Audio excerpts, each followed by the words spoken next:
Hai,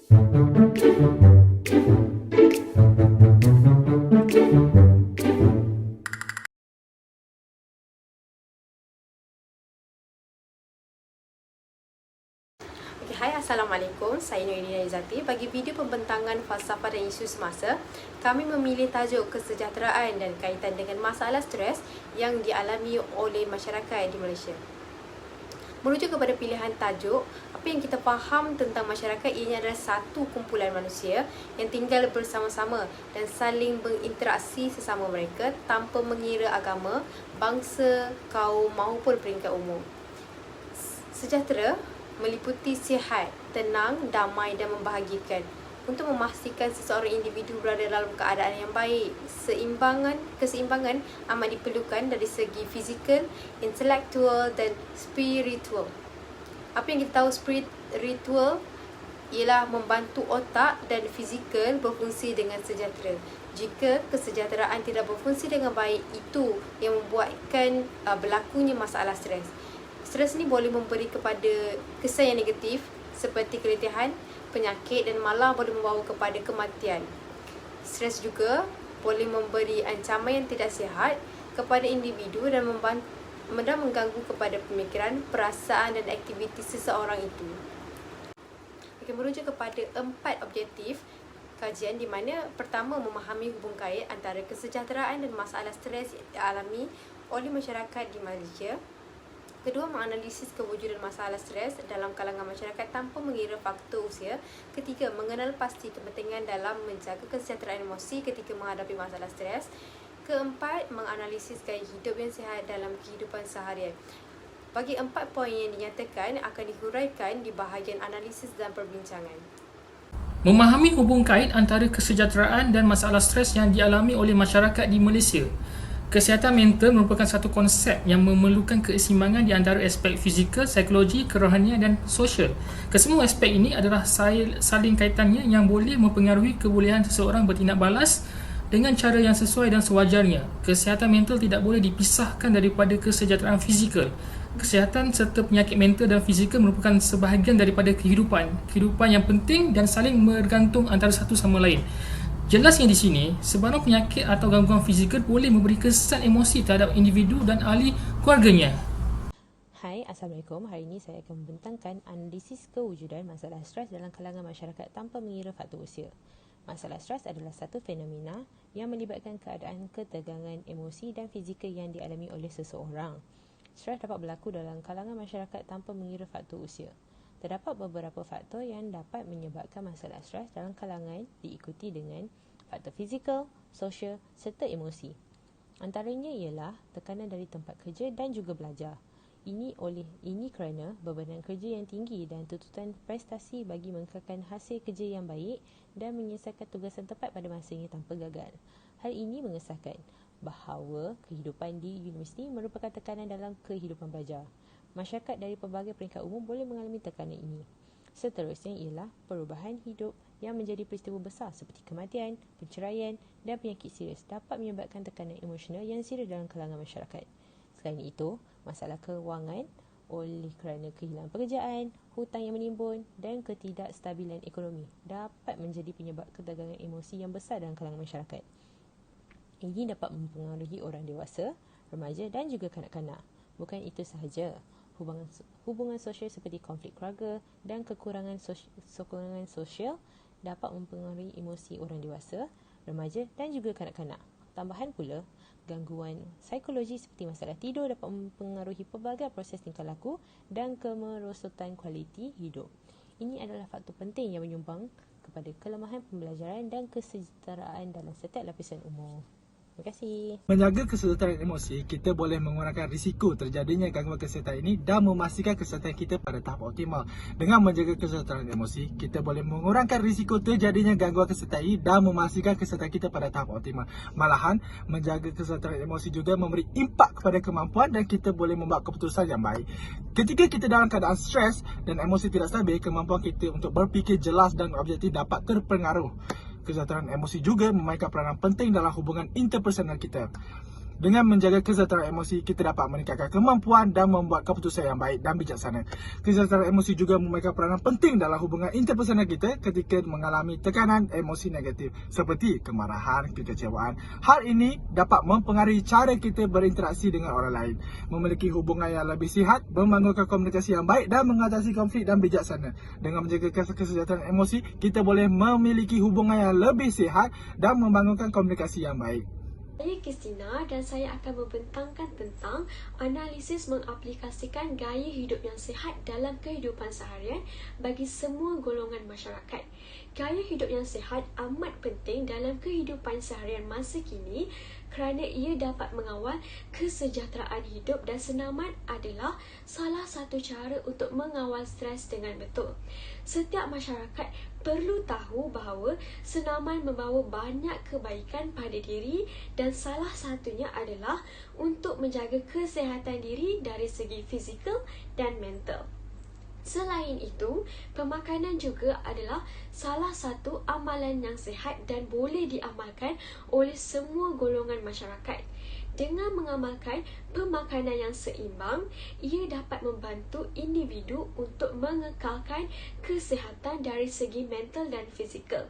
Cara untuk mengamalkan makanan yang seimbang adalah dengan mengikut piramid makanan dan setiap jenis makanan tersebut perlu diambil dengan kuantiti yang betul.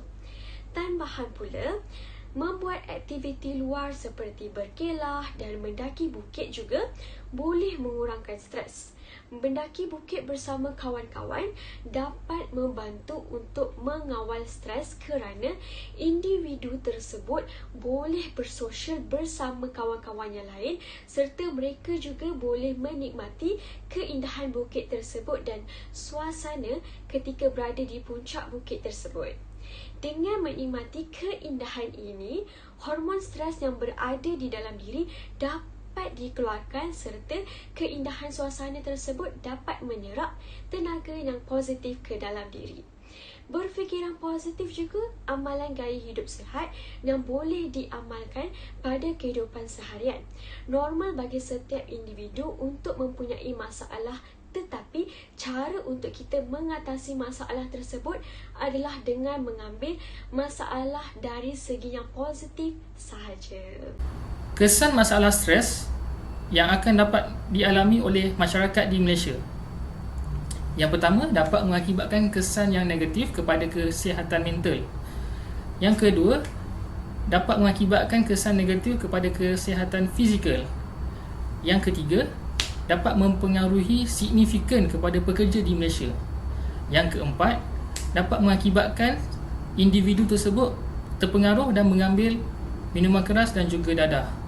Yang kelima, dapat mengakibatkan kesan yang buruk terhadap tingkah laku seseorang individu tersebut. Hai, saya Christina. Saya akan membentangkan tentang cabaran masalah stres yang dialami oleh masyarakat di Malaysia.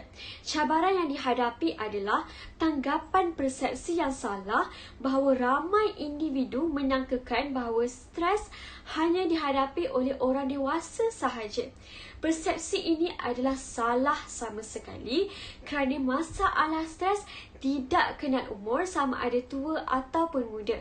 Kanak-kanak juga boleh merasakan stres seperti individu yang lain. Seterusnya, kurangnya kesedaran tentang stres di Malaysia.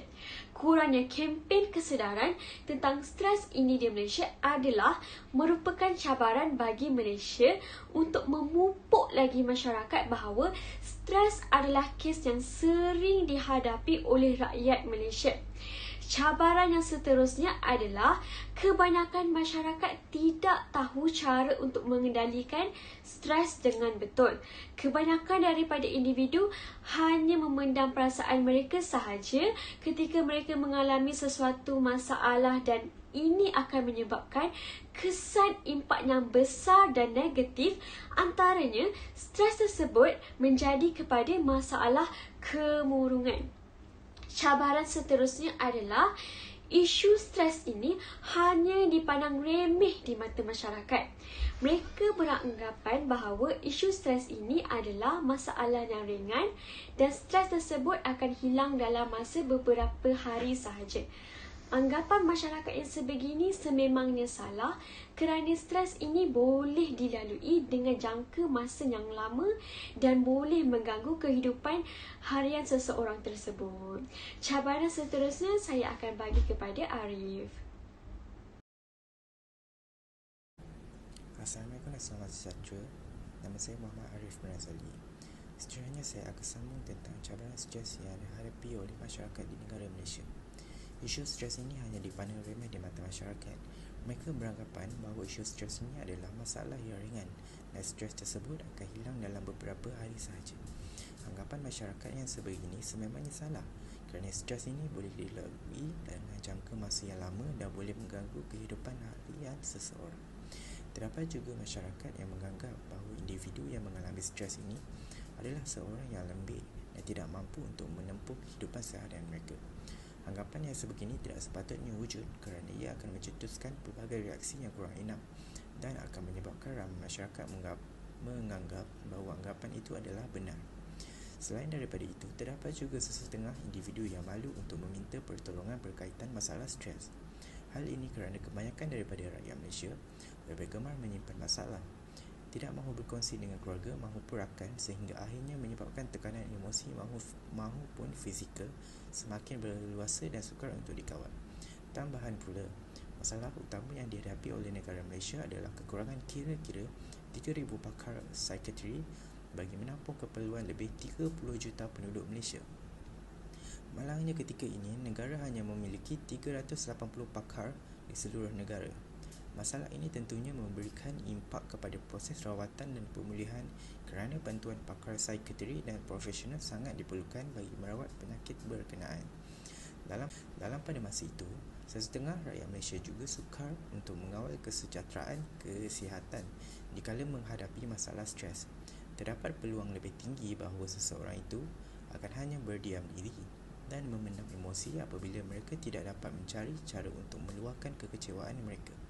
Kebanyakan orang mendapati bahawa sukar untuk menguruskan masalah stres yang mereka hadapi di tempat kerja mahupun di mana sahaja mereka berada dan tidak mampu mengendalikan stres, dan yang menyebabkan keadaan ini menjadi lebih sukar adalah apabila individu itu sendiri berdepan masalah daripada anggota keluarga dan tidak mendapat sokongan daripada orang yang tersayang.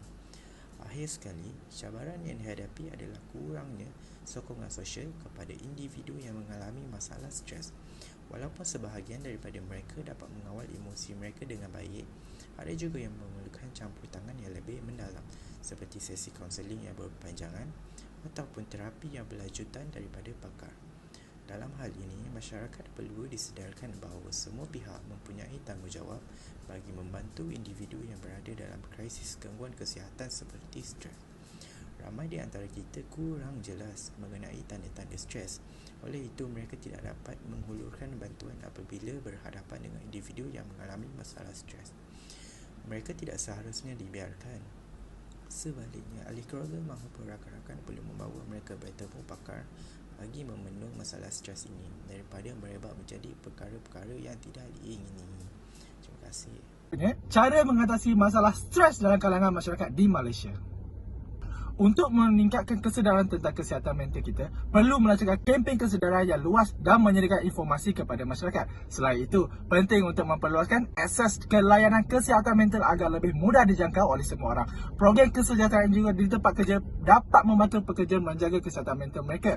Melibatkan diri dalam aktiviti sosial dan komunitas juga penting untuk membangunkan sokongan sosial. Terakhir, menjalani gaya hidup sihat seperti berolahraga dan menjaga keseimbangan antara kerja dan waktu luang juga membantu mengurangi stres.